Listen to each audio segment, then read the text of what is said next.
Hello, everybody, and welcome to another edition of the Knicks Film School Pregame Show. My name is Andrew Claudio, a.k.a. GMAC. It is time to preview another Knicks matchup, this time on Friday night against the Memphis Grizzlies. Down in Memphis, the Knicks, as you remember, about a month ago, blew out the Memphis Grizzlies back at Madison Square Garden. And little did we know that would probably be the last time the Knicks played well in a basketball game. It's been a rough stretch lately, to say the least. And yet the Knicks still are 11-4 in their last 15. It's like crazy what talent can accomplish for you when you're able to do that. But they head down to Memphis to see if Memphis has a little revenge for them. A very good Memphis Grizzlies team currently sitting at the 2 seed in the Western Conference at the moment. A team that's been the 2 seed 3 of the last 4 seasons. We sung their praises the last time they were here, and it's time to do it again with someone a little more intimate with the team. Joining me here on the Knicks Film School Pregame Show, the TV play-by-play voice of the Memphis Grizzlies, Mr. Pete Pranica. Pete, welcome to Knicks Film School, sir. Hey, thanks for having me. So let's start here, because you obviously have a much closer look than the fan perspective, and potentially even maybe the media perspective on what the day-to-day of the Grizzlies is. But you being the voice of the Grizzlies for as long as you have, let's start there to the Knicks fan that doesn't know. How long have you been the voice of the Grizzlies? This is my 21st season with the Grizzlies and 32nd in the NBA. So you're actually the perfect person to ask this question. So I always get fascinated, and this is my ignorant Yankee New Yorker in me coming out right now. But there's like 1,100 sports teams here. There's 2 per sport, basically. And then some claim the Devils in hockey, right? Mm-hmm. And then you have a city like Memphis where it's like the Grizzlies.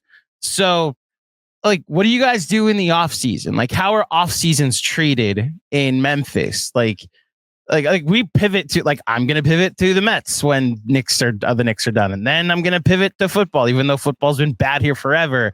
Basically, what is it like? What is your perspective working and I guess covering a team that's really the central of a city when it comes to sports? Well, the off season is about barbecue fest in May. Okay, there you go. That's it. Well, there is a AAA baseball team here, the Memphis Redbirds, a AAA affiliate of the St. Louis Cardinals, and until very recently, there was Memphis 901 FC, the USL Championship side in soccer, for whom I also called games, but they have gone away, unfortunately. So summers in Memphis are for staying in air conditioning because it gets incredibly hot and humid. And for me and for my broadcast partner, Brevin Knight, it's a lot of time on the golf course. That's pretty much how we spend our summers. Go to Vegas for Summer League. But as far as Memphis is concerned, it's time for outdoor parties and barbecue. Listen, we have barbecues here in New York for sure. I wish the beauty of the summer sports and going from like to the Mets and the Yankees and then leading us into the NFL.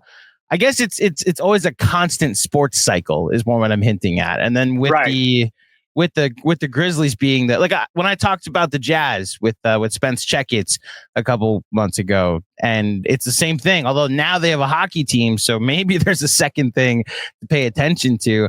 I went to school down south, and it's when you realize what a college town looks like and feels like, where everyone in that area only roots for the same thing.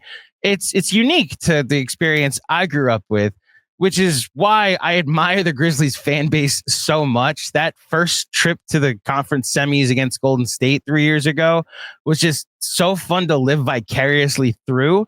And it's why this season, seeing their success and seeing some of it return, I have to ask how the vibes are in Memphis, especially after last year's, like the very definition of the year from hell, like the most active players on a roster I've ever seen since watching, let alone like creating content about the NBA. I mean, how are the vibes with the fan base right now? Is it just happy that things are back to their winning ways, or is there some hint of, well, we still want to accomplish something in the playoffs? I think it's more the latter than the former. Last year was such an outlier. More players used than ever before. More games lost to injury in NBA history. So, but Memphis fans are very, very hoop IQ. This was a city that before the Grizzlies landed here in 2001, that was all about the Memphis Tigers, Memphis State, Dana Kirk, Penny Hardaway, et cetera, et cetera. So even though the Grizzlies are playing well, there's always well, can't you do better? And there's always that, yeah, you're really good, but, John Morant basically wins the game against Phoenix. And it's like, yeah, but he shot poorly. Like, yeah, but the Grizzlies won the game. So there's a little bit of that. It's not blind fandom. Like I said, one of the things that I really enjoy about Memphis, I'm not a native Memphian. I grew up just outside of Green Bay, Wisconsin. They are very, very hoop savvy. They know the game. And so in our commentary, you can't BS people in Memphis because you'll get found out. So, but having said that, because they are so hoop IQ good, they look for the flaws and they look for like, yeah, well, we need to be better here. Like, yeah, you're top 10 in both offensive and defensive rating. You're like, yeah, but Oklahoma City's better. So there's a little bit of that. Now, having said that, the fan base has been tremendous. Grizzlies' third best home record. Fans are showing up. They're showing out. They're being very loud and very supportive. So the vibes are good, but we've had good seasons before, but then the playoffs happened because you mentioned that the Grizzlies have been a 2 seed before, and they were a 2 seed a couple of years ago and got bounced in the first round by the Lakers. So there's a little bit of, hey, this is a great season. We love our team. But what are you going to do in the postseason? And that's the big question. We're asking those same questions here in New York. Several second round trips, make the big trades that we made in the offseason. But at the end of the day, the 38-20 or whatever the Grizzlies are, 38-21 is 38-21 on the season. And I actually I'm curious from your perspective what you would attribute most of the success to. Is it as simple as like guys are healthy, guys are playing? Obviously, Jaren Jackson Jr. is taking an offensive leap and may end up after the Wembanyama injury being the defensive player of the year again. What would you attribute most of their success to this season?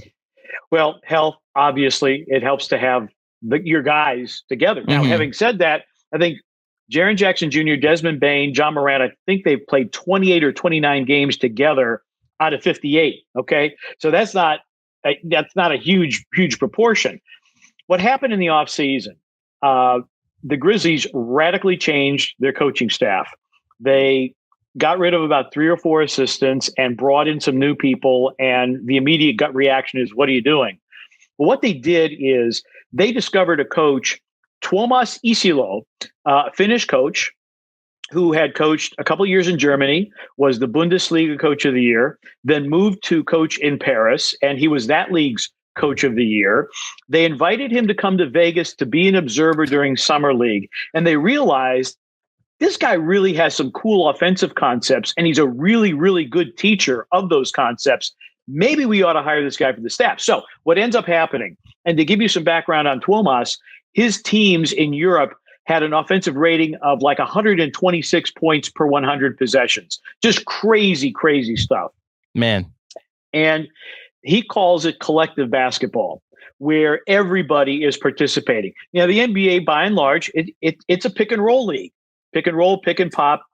What Tuomas brought in terms of a new offense for the Grizzlies is something that's a lot more 5-man movement, little less dependent on pick and roll. And it's about getting players through the paint, either with or without the ball, to try and create space. They were trying to take concepts from hockey and soccer, which they call invasion sports. You have multiple people running around, but how do the motions of those people create space for the player with the ball to more easily score?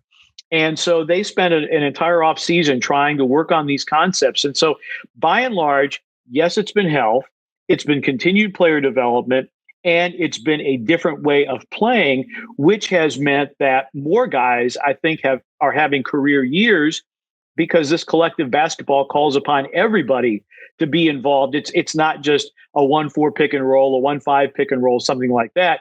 It's something that is much more communal minded, if you will, and everybody eats, which therefore keeps everybody happy. So you look at Desmond Bane's numbers, they're down a little bit.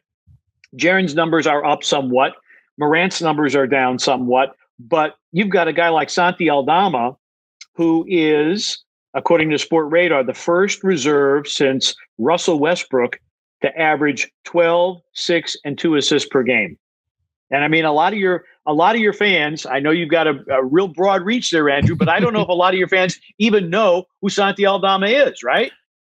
We have an awareness of him. He wasn't. He didn't stand out in the last game we played, but we know that he's currently 4th in odds for 6th Man of the Year. Shout out to our friends at BetUS. So, yeah. So, look, to everything you're saying, first of all, it's cool to hear how innovative it seems like Taylor Jenkins' staff has become this season. I was from the last time the Knicks played the Grizzlies. I understand the Knicks ran them off the court, but that was largely a fourth quarter blitz that the Grizzlies got hit with. I was impressed by the ability to play 11 guys and it seemed kind of seamless. And obviously I'm coming from the school of Tom Thibodeau where if I don't know if the Knicks have 11 guys on the roster. It's just like very cool to see a team be successful while playing that many people and developing a rhythm and finding lineups that work with that much changeover.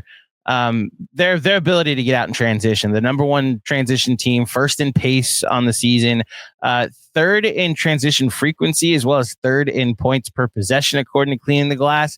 Also, just to speak to the overall results that the Grizzlies are getting, there's 4 teams in the NBA right now in top 10 in both offensive rating and defensive rating. That's the 3 best teams in the NBA, the Celtics, the Cleveland Cavaliers, and the Oklahoma City Thunder, and the Memphis Grizzlies. So they find themselves in some pretty good company so far this season. If I could just talk about Jaren Jackson Jr. for a second and just ask about him this season. So I as well as Knicks Film School, I work with the great Sam Vecini over at the Game Theory podcast, and he's been saying there's like a strong case he should finish top 5 MVP on the year. It's a little lofty for me, but I respect his opinion to the point where it's given me the confidence to at least ask you about how important he's been to this team. Look, I'm not going to say should he be a top 5 MVP candidate this year, but just what's the biggest change you've seen in him over your time watching him as a rookie to now at this point in his career? I think he's embraced the role of being the top guy. I mean, he and Jar like 1 and 1A. Last year, Jaren had to be the guy because Morant was gone most of the year. Bane was gone most of the year. And I think when Morant landed in Memphis, it was like, he's Batman, Jaren's Robin. And those roles have gotten entirely muddier this year because of Morant's somewhat unavailability. And Jaren did not have training camp. He tweaked his hamstring the first day of training camp in Nashville, did not play in the preseason at all, missed the first 2 regular season games. He hasn't missed a game since. And if you're with the Memphis Grizzlies and you play that many games in a row, they practically give you a medal because of all the injuries the Grizzlies have dealt with. So availability, we always say, Brevin and I like to say, the best ability is availability. And so he has been on the floor. One of the things, too, Jared and I had a conversation on Media Day, and he said, I know that we as a team are young, currently 6th youngest by average age. He said, but we're young veterans, and now it is our time to make our mark. There's enough of, well, they're young. Like, no. Yeah, we're young-ish, but it's time for us to really step up. Jaren has so totally embraced the entirety of being a professional basketball player. And Andrew, one of the things that I always tell people is that people don't always understand the entirety of professional basketball player. That's getting your rest. It's taking care of your body. It's taking care of your mind. All these things. There are a lot of guys in our league, Andrew, who are just thrilled to be in the league for the lifestyle. Then there are those guys who look at it as a craft to be worked on every single day. And he's worked very, very hard at his craft. I talked with the assistant coaches that work his player development. No one works harder than Jaren Jackson Jr. when it comes to getting in the lab. And he has really worked on his finishes. I'll throw out another assistant coach name that I think was a tremendous hire for the Grizzlies, and that's Nola Roach, who had been working with Integrity Hoops out in your neck of the woods. And the Grizzlies hired him basically to work with the players that they became more adept at reading game situations and how they finish around the rim and things like that. And we're seeing Jaren Jackson Jr. has developed this little half hook push shot with either hand. And part of that is, Noah coming in and saying, okay, defenses are going to take this move away from you. You've got a counter. Now, do you have a counter to their counter? And he's been a much more effective scorer. He's averaging almost 12 paint points per game, which is a career high for him, averaging a career high in scoring overall. And in shorter minutes, he's putting up better numbers than he ever has.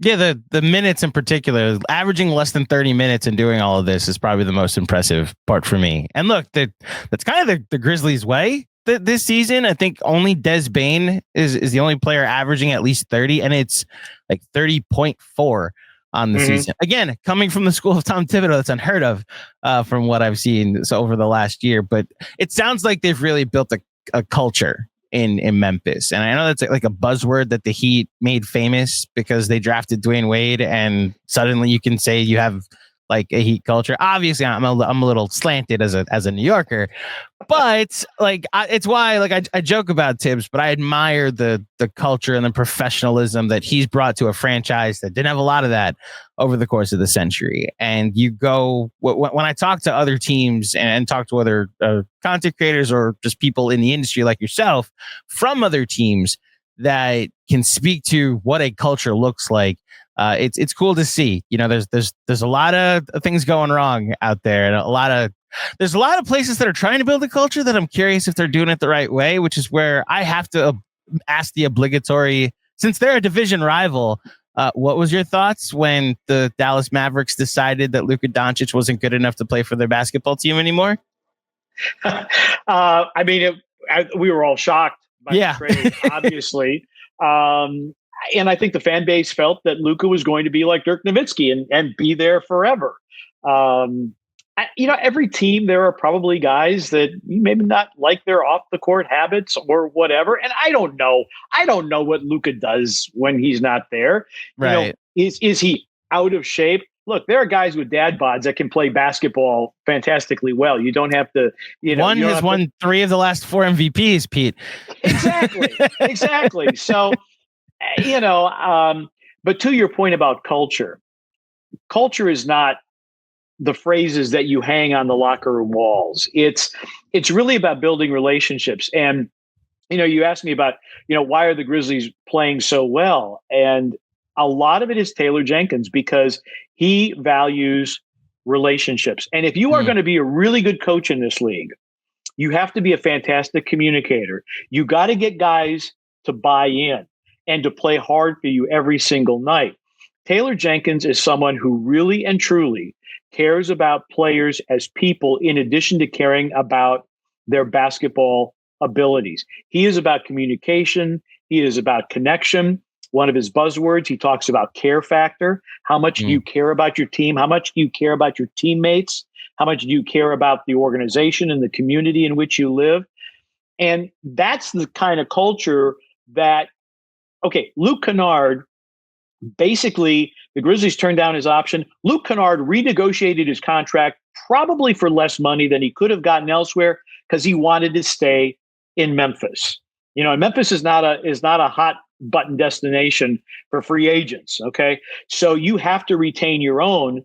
And I think the fact that Luke Kennard example tells you that the culture is working. Guys want to be here. Now, from the outside, free agents may say, small market, don't want to go there. Their agents are not telling them that there's no personal income tax in Tennessee. That should be enough reason to come to Memphis. But it's a long way around, Andrew, of saying that the Grizzlies culture is about communication. It's about caring. And it has worked. Once guys get here, they don't want to leave. Yeah. Yeah. Luke Kennard currently leading the NBA in 3-point percentage, by the way. So getting a guy like that to commit to coming back to you, it speaks to your culture that a guy like that wants to stick around. And look, I obviously hope that this is a finals preview that we're talking about tomorrow night. I think the Knicks should. It's funny that game against the Grizzlies is the Knicks' signature or statement win so far this season. They've got some wins. They've got 2 wins against Denver. They've got a win against Houston. A lot of people go to. a lot's been made about how they've fared against the Thunder and the Cavs and the Boston Celtics this year. They're 0-7 with a point differential of -141 on the season. So against the rest of the league, they're gangbusters. But it's why I think this game actually works out I'd settle for just like the Knicks playing well for 4 quarters. They haven't played well since before the All-Star break.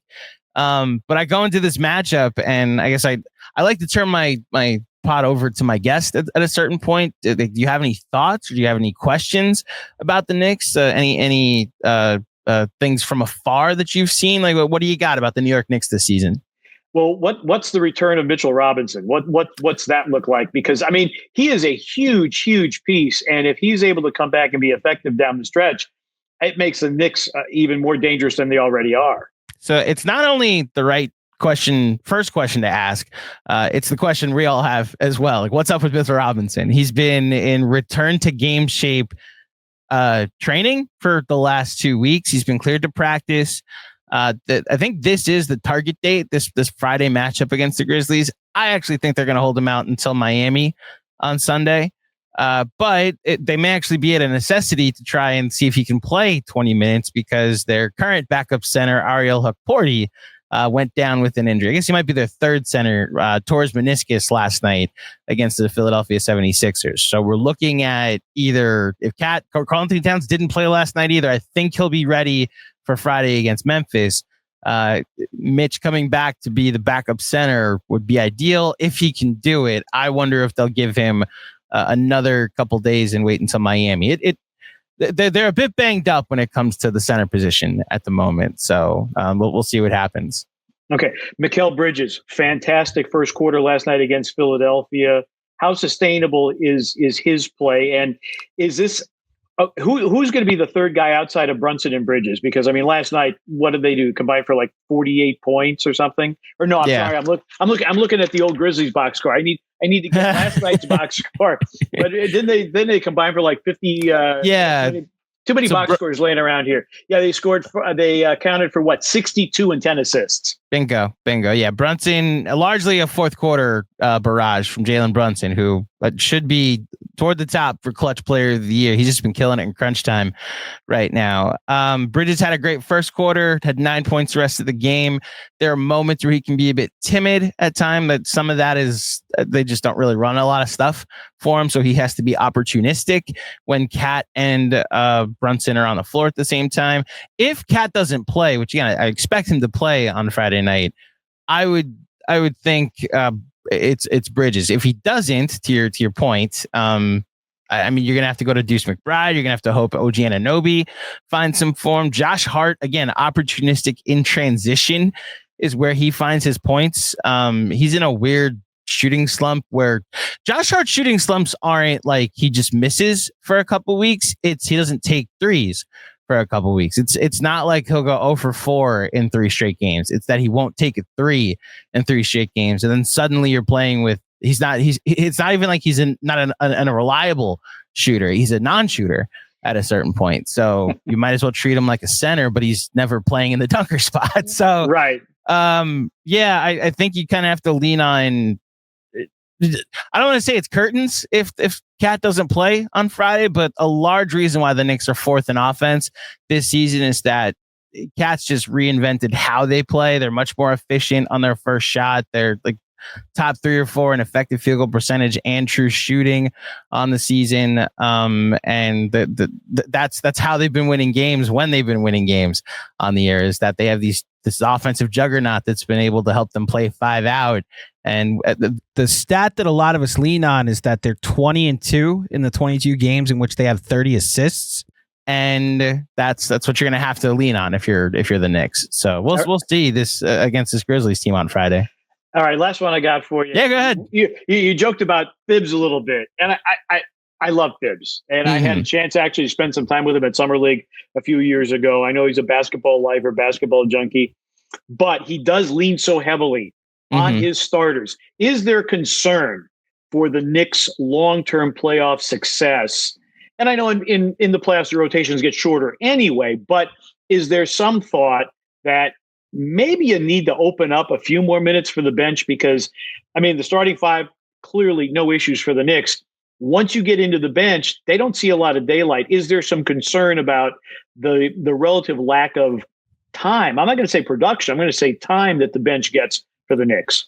Yeah, it's been a minute since, because he's actually leaned over the last month or so into a 9-man rotation with Landry Shamet, Campaign, Deuce McBride, Precious Achiuwa, Ariel Hukporti before he went out. Yeah, there's absolutely a concern. I'll start there. It's more so with the wings than it is the two main guys.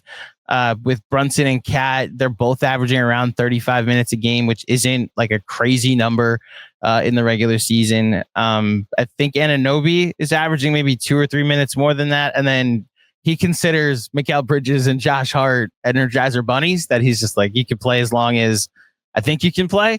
And I've said this throughout the season that the Mikal Bridges thing is it's a test study for me. I actually want to see what a guy who's never missed a game can do if he plays for Tom Thibodeau, the minutes load that he's being allotted. Like, I just want to see what the results are at the end of this, even if I don't know if it's the right move. I just want to see what happens. In the past, like, we've seen when he has guys that he trusts, that he will play them. And this comes down to a him thing. If he has guys he trusts, he'll play them. And last year we saw it. Like, Alec Burks got a long runway throughout the end of the regular season while largely being unplayable, but he had this trust and this respect for Alec Burks. And then it wasn't until the last 2 weeks of the season when Anunoby came back that Burks was seeing DNPs until like the injuries piled up in the playoffs. And then like he finally decided, right, I'll go back to Alec Burks, and figured that's when he decided to start playing well again. It's absolutely a concern. I think it's a game by game basis with the minutes load. And we'll see, like if we get to the playoffs and guys are breaking down, it's just something he's going to have to eventually overcome. That reputation seems to always follow him. And I don't think it's crazy to look at that as causation. To your point about him being a basketball lifer, I think it's what a lot of us that have defended him over the past couple of years, even though he's come under fire over the past couple of weeks, have struggled with, is that like, we want this for you. Like, we want this to go well, that they're ready to contend. And it seems like they've hit somewhat of a ceiling, at least against those really good teams. The final and true evaluation of him will be what happens in the playoffs. If they are able to find some strategy and some good fortune against the Celtics or the Cavs, and like he goes to a Mitchell Robinson starting five, and suddenly we're like up 3-2, but you lose a close 7-game series, then it's like, okay, well, let's run it back. Like, let's see what you got with this team that got put together 2 days before training camp. They lose in 5 or 4 and no game is close, then you might have to have some tough conversations and decisions in your organization. But that's obviously a May and an April conversation to have. Sure. And just having played Cleveland and seeing them close up for the first time, they are one heck of a basketball team. And Kenny Atkinson has really done a good job of bringing their personalities together. So, and the Grizzlies are kind of in the same situation. I mean, they've come up empty in a couple of games against Oklahoma City. They've struggled against the Clippers. The Grizzlies, when you look at it, part of the reason that they were able to compile such a good record, particularly early, is they played a lot of teams that weren't very good. So you had a couple wins over Philadelphia, you had a couple wins over Portland, you had a couple wins over Washington, and they were kind of able to build their way into it. Now, the road's going to get much tougher, including the matchup with the Knicks. Going back to the first matchup, that was all about turnovers. I mean, the Grizzlies gave up something like 31 points off of turnovers, 36 on 26 turnovers. Now, that to me is it's an outlier. And so that really contributed to it being a runaway and a very disappointing runaway from the Grizzlies' perspective. So that has been the big issue. Now, we talk about the Grizzlies' pace. If you play at a pace as fast as they do, turnovers are a natural byproduct, but there are more probably than there should be. Again, because Taylor Jenkins loves to experiment with different lineups. And of course, we have had some injuries. Bane missed time with an oblique. Morant's been out with various injuries. So there have been turnovers where you think the guy's going to be there and you pass the ball, you assume he's going to be there and your assumption is wrong. And so I think the big thing for the Grizzlies, and it has been all season long, is they have to control the turnovers. You want to play fast, but not frenetically. And it just was it was the Indiana Jones boulder rolling downhill at Madison Square Garden. And there was nothing that they could do to stop it. And it was a rare off night. It was shocking because I know everybody who comes to Madison Square Garden, you want to be at your very best. I wear my best suit. I want to have my best game. You're there with the stars. You really want to show out. I want to give you one story for Knicks fans. Yes, please. Madison Square Garden.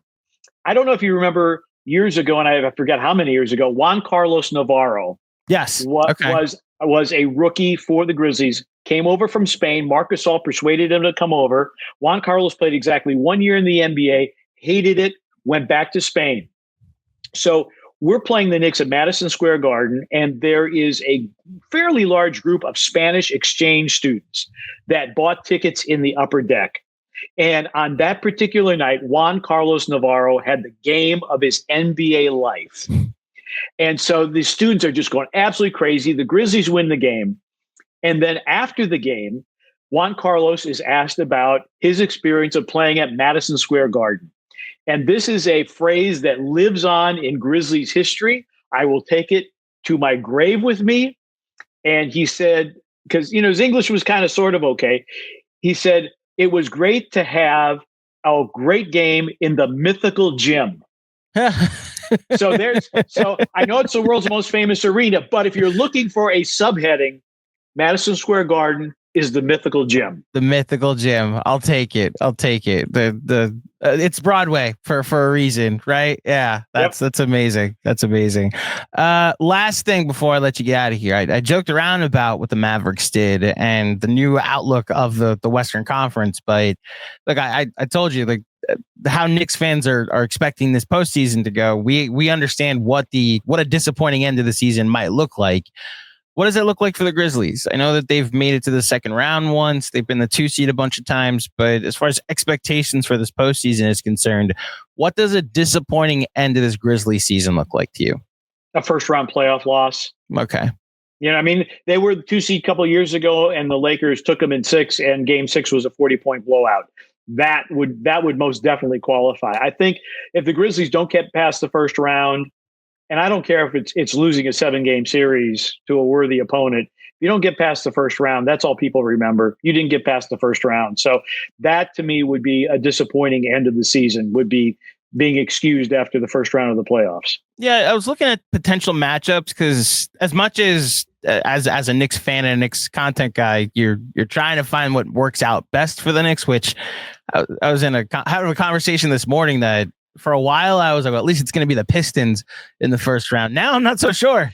I want the Detroit Pistons, the team that just we're talking about how unbeatable the Celtics have been for the Knicks, and then watching what the Pistons did to them last night. It's weird to say that if you told me bring on Giannis was the answer, I'd be like, yeah, sure, bring on Giannis. That's what I want in the first round. But I'm thinking about just from an entertainment standpoint, what makes the best first round matchups. Like if you go to the East, if you can get Cleveland against Orlando as the 1-8, that's a rematch of last year. Boston, if they could play Miami, a rematch of several great playoff matchups over the year. Obviously, Detroit and Indiana have a history. In the West, if you can get Memphis against Golden State, a replay of a couple of great, both the play-in game and that matchup from a couple years ago, there's that. It's also lining up. We could get Lakers against the Mavericks in the first round, and Adam Silver. I don't know how much David Stern you still have in you. Make it happen if you can, because that would be must watch for 7 games. There's a world where the Clippers could be the 8th seed and play the Thunder, and the team that created the other team could potentially play each other in the year that the other team might go for a title. So yeah, I guess the details do kind of matter. So if they were to lose to a Golden State team in the first round, that it's disappointing. And I guess you wonder how much of the context of, you lost to a team that had Steph Curry and Jimmy Butler and made a late trade. I guess my question is how do you like their chances of getting like not just to the second round, but a step further, potentially a matchup with Jokic or the Luka LeBron Lakers. The thing that they're going to have to solve is how do you play half court basketball? The Grizzlies are great in the open court. Playoff basketball is not open court basketball typically. Right. So the question is, how will this offense work when the game slows down, when you're not averaging 105 possessions per game? That to me is going to be the biggest test. How can their regular season success translate to postseason success? And for me right now, the jury is still out. I mean, their half court execution, it's trended upward a little bit, but I'm not sure that it is where it needs to be to make a deep playoff run unless you have a particularly favorable matchup. Yeah, the numbers on cleaning the glass, they're about league average, to your point, in points per play in the half court. The thing that has always been their calling card, at least when they were good a couple years ago with Steven Adams, and it seems to have followed this year, is the offensive rebounding. This was a Tom Thibodeau staple that we were just going to win the possession battle. No matter how many times you give us on a possession, we're going to get 2 points out of it, whether it's 2 or 3 times. And it was following the Memphis model, it felt like. So we'll see. I got a lot of respect for the Grizzlies. They just, again, that just looks like a fun environment to play in and potentially win games in. I'm hoping it's not one that they win in on Friday night, though. That's for sure. When they play the New York Knicks. Pete, thank you so much for joining me for this edition of the Knicks Film School pregame show. Enjoyed hearing about Memphis, enjoyed hearing about the team and the city. And before you get out of here, please let the fine folks at home know where they can find you and all of your stuff. You can find me. You got the handle right there at Pete Pranica on Twitter. I am also on Blue Sky as well and Instagram. So wherever you want to reach out to me, just let me know what you're up to. Did Memphis, that baseball team you're talking about, did they used to be the Mets AAA team at one point? I don't think so, unless it would be the Memphis Chicks. Chicks. I don't remember that. No. Memphis Chicks going, well, how far back do you go with the Memphis Chicks? Tim McCarver, to give you an idea. Oh, wow. Okay. Yeah, so that's a long time ago. So mostly Cardinals is what you're telling me. Yeah, mostly Cardinals, okay. Right. Okay. Yeah, I think I'm conflating Memphis with New Orleans, which again is I'm geographically illiterate as a New Yorker. Like, it's like after the Hudson, it's just like the middle, and then there's California and Texas somewhere over there. But so that's where the Mets used to have their AAA team be in New Orleans. The Mets AAA team was also in Vegas for some reason, like a whole couple time zones away. So if you needed like a starter to get called up, you had to put them on a 6-hour flight, which is always interesting. Thankfully, it's now in Syracuse, which makes much more sense. Perfect. Pete, thank you so much for joining me. It was an honor to have you on our show. And thank you to everybody for joining me for another edition of the Knicks Film School pregame show. If you dug it, please head over to iTunes, drop a 5-star rating and a review. I'll be back on Saturday live to preview a matchup with the Miami Heat, a new look Miami Heat from the last time the Knicks played them. And yes, you guessed it, Giancarlo will be here to preview that matchup against the Heat on Sunday. But until next time, thank you for listening. Thank you for watching. Enjoy the game tonight, and I'll speak with you soon. Peace.